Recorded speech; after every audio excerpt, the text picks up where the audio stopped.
Thank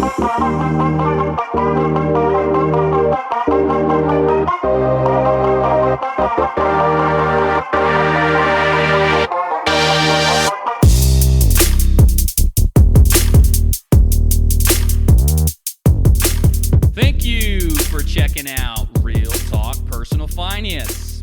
Shit's about to get real. Cash Flow King with you today. And today in episode 45, iBonds Revisited. Thanks so much for checking out the show. We really appreciate it. Before we get into today's episode, we have a couple of announcements and shout outs. First thing I would like to do is give a very special shout out to our newest premium subscriber, Donnie I. Donnie I, thank you so much for becoming a premium subscriber to the Real Talk Personal Finance podcast. We are glad to welcome you aboard.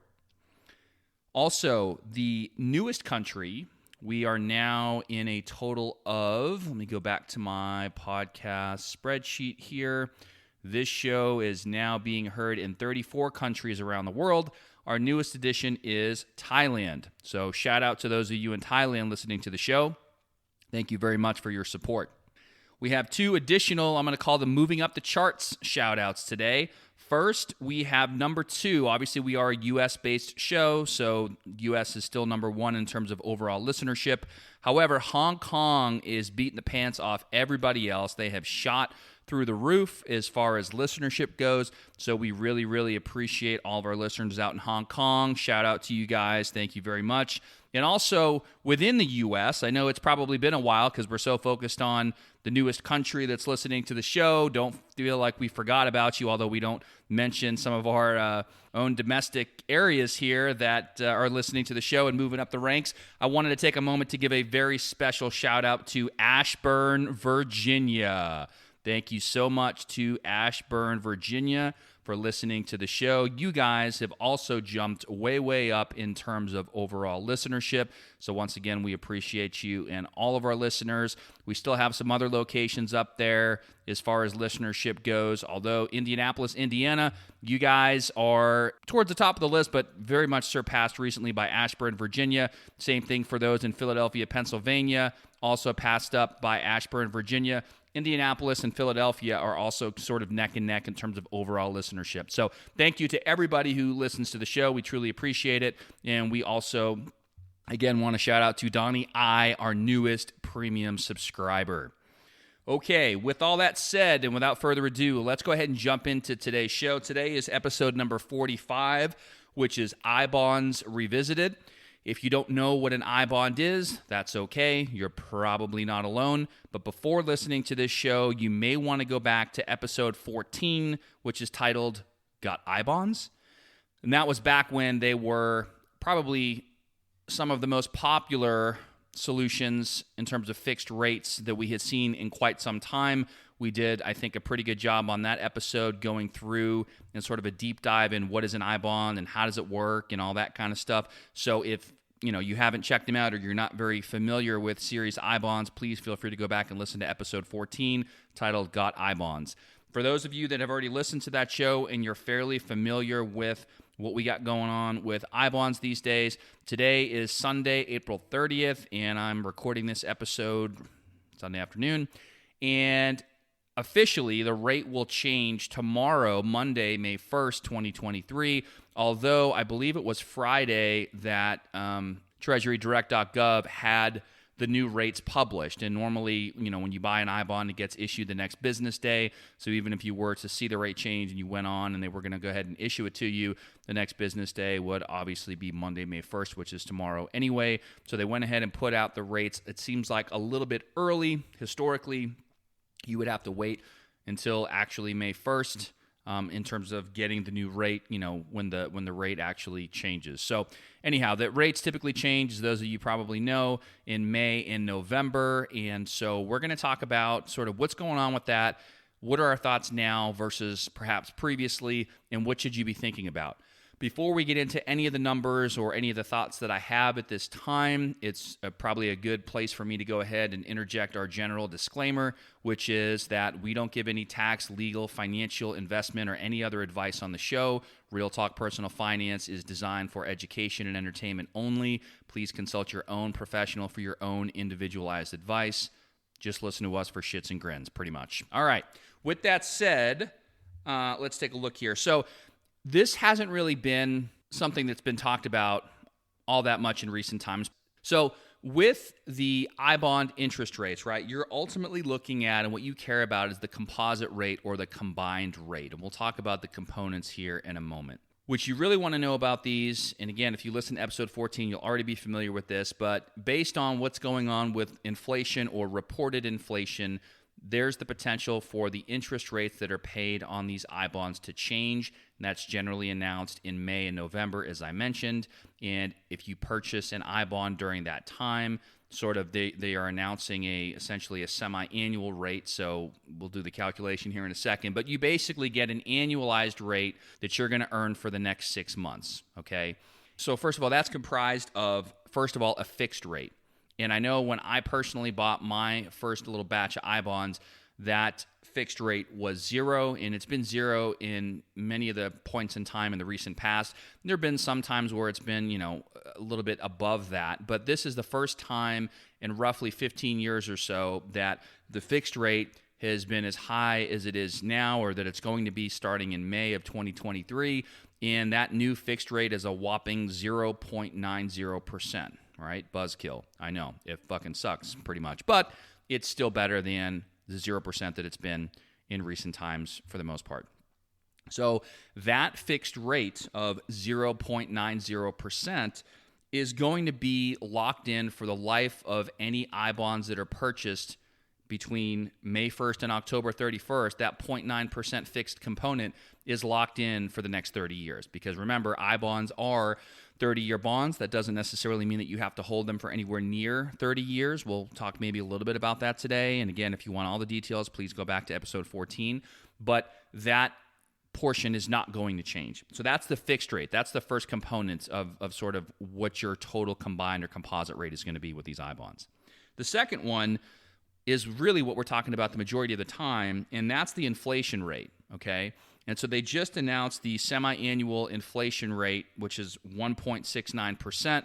If we go to annualize that, because typically when we talk about numbers and percentages and interest rates and things like that, we're talking about on an annualized basis or an annual basis. So we go ahead and multiply that by 2, and we get 3.38%. So we have a fixed rate of 0.90. That part's going to stay for 30 years. We then have an inflation rate, which is 1.69% semi-annual inflation rate. We multiply that by 2 to annualize it, and we get our 3.38%. And then finally, we didn't have to worry about this too much in recent times, but some people call this the bump.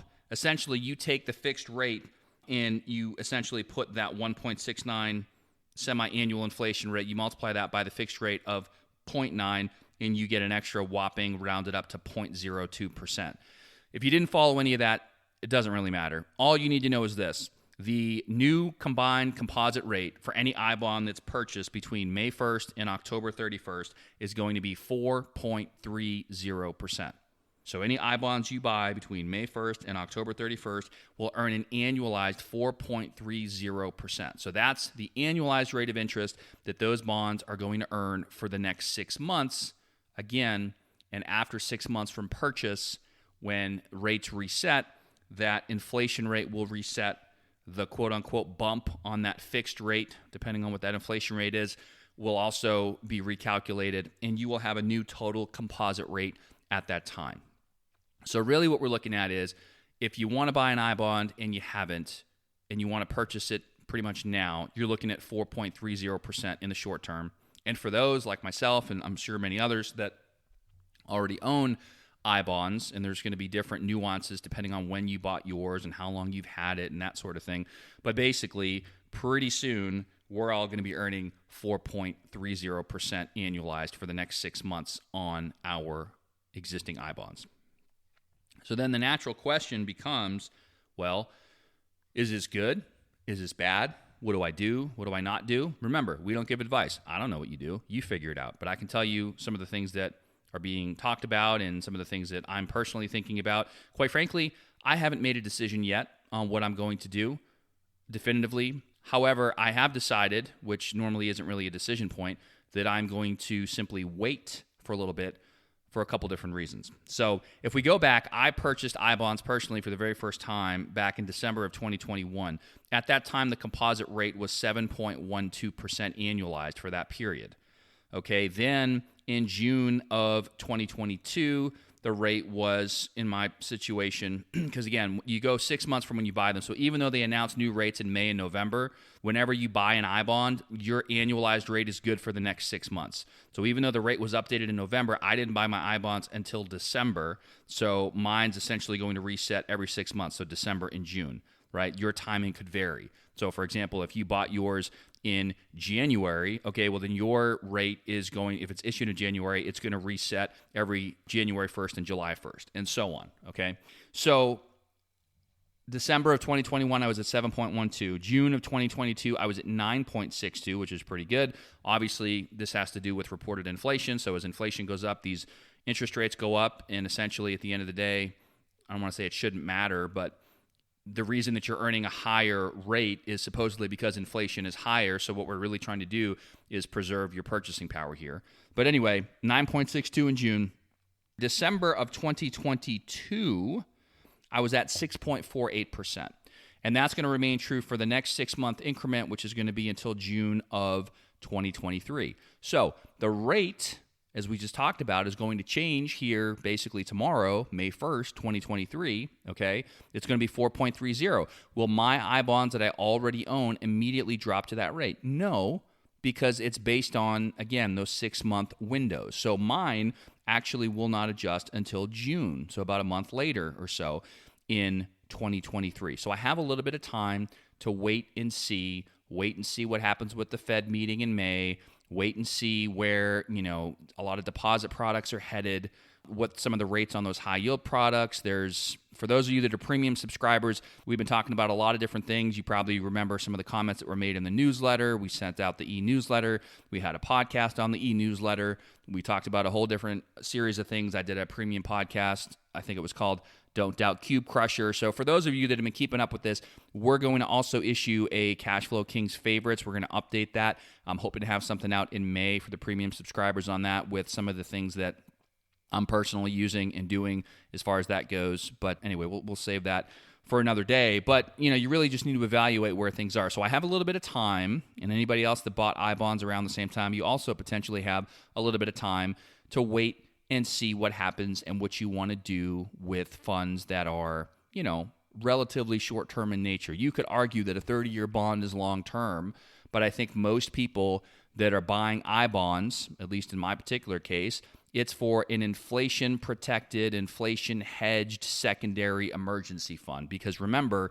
you can't access the funds that are in an iBond for at least the first 12 months, unless there's a federally declared natural disaster or emergency. And if that does happen, you got much bigger problems than the money you have in an iBond. But it's pretty much a lockup period for 12 months.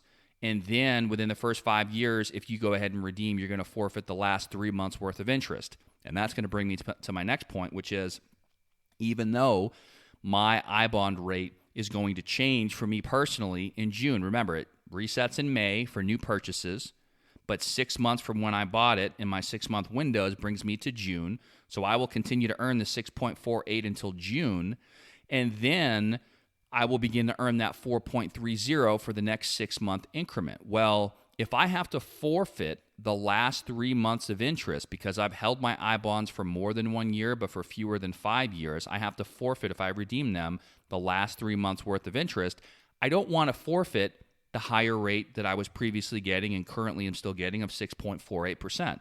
If anything, I want to forfeit the lower interest amount based on the lower composite rate of 4.30.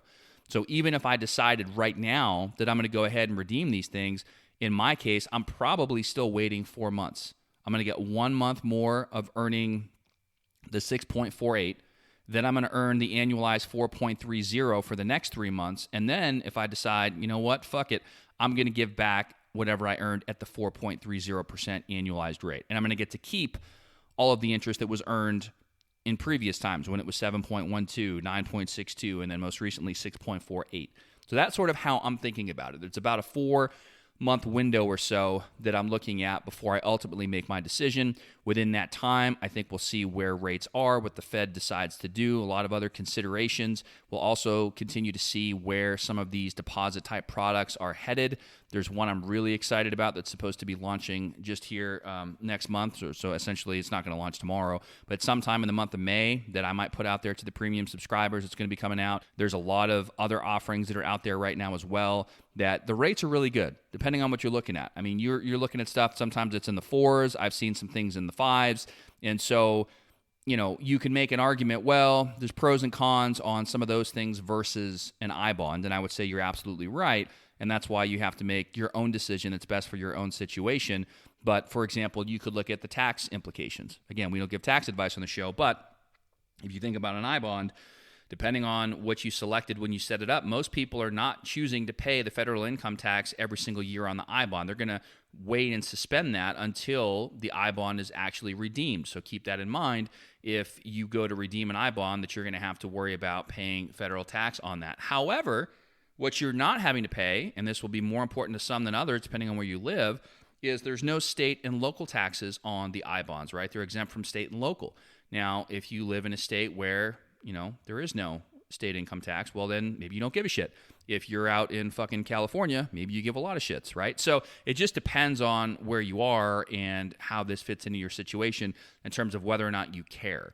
If I'm at 4.30% on an iBond and I don't want to go through their clunky website and fuck with it and then have to worry about paying the federal tax and everything else, because my alternative is I'm going to earn, say, for example, 4.5% in some other type of product, well, then maybe I just don't fuck with it and I leave it alone. And that's certainly an option. Or maybe I do, right?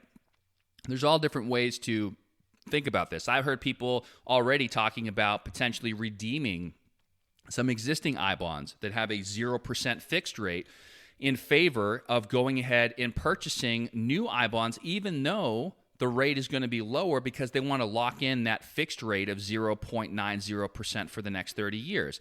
If you ask me if I would do that, I would tell you you're fucking crazy. I'm not getting excited about 0.9%. But if we rewind the tape just a couple years, there's probably a lot of people that would have been excited about 0.9%. So I guess it all depends on your perspective. Everyone's situation is going to be different. Everybody's thoughts and opinions on this are going to be different. Unless I can find something that is significantly better and liquid, the likelihood that I'm going to personally redeem my iBonds probably remains fairly small, right? There has to be enough of a difference to make a difference, and I'm really not going to know exactly what that looks like, probably for about 4 months, which is the point where I can make that decision and make the change without really losing some of that higher yield, larger interest amounts that have been credited from prior iBond composite rates, if that makes sense. So for those of you that haven't had iBonds quite for a year, you really don't have a decision at this point, right? You just kind of stuck with what you have, you ride it out. For those that have had them for more than 5 years, where you don't have to worry about the last 3 months of interest penalty, again, you can act a little bit more quickly because you don't have to worry about that 3-month interest give back, essentially, of the most recent interest credited to your iBonds. And then, for anybody like myself that's kind of in the middle, you've had it for more than a year, you've had it for fewer than 5 years, depending on what month you bought them and when you bought them, you have a little bit of time to kind of decide what you want to do and really think that through before making any decisions. I think that's about all I had in my notes. This is a pretty quick episode that we're doing here today, but I just wanted to go ahead and put it out there because it's something that not a lot of people might be thinking about, and in other cases, a lot of people might be thinking and talking about, and I just thought it was important to put something out there to first of all, kind of put this back on the radar for folks. If it's something that you didn't know existed, well, congratulations, here you go. Hopefully this is good information for you. If it is something that you knew existed and you got involved with it previously, but you didn't realize that rates were dropping precipitously, then also probably a piece of good news for you, so you can take a look at your specific iBonds and make an educated decision on ultimately what you want to do with them. And so, again, just thought it was good information to put out to folks, and hopefully you guys enjoyed it. I'm sure you'll be hearing more and more about iBonds in the coming weeks and months, especially as it officially goes live, I guess you could say, tomorrow, even though they updated it on the website on Friday. I think it's just for the financial geeks and nerds out there like me, you might have seen it, but for other people, I don't know if it's exactly caught mainstream just yet.